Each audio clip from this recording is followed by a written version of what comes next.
сақтандыру жұмысына отырдым. Бұл клиентіміз бізде Евразийский банктен несие алған.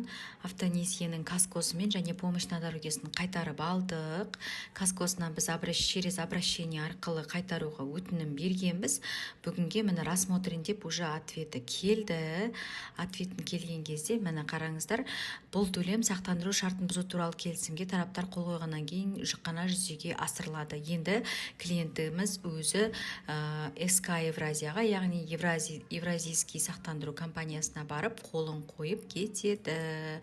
Егер сізде Евразийский банктен автонесие алған болсаңыздар және оған 14 күн өтпеген болса, онда сізде каскоңызбен помощь на дорогеңізді қайтарып ала аласыз.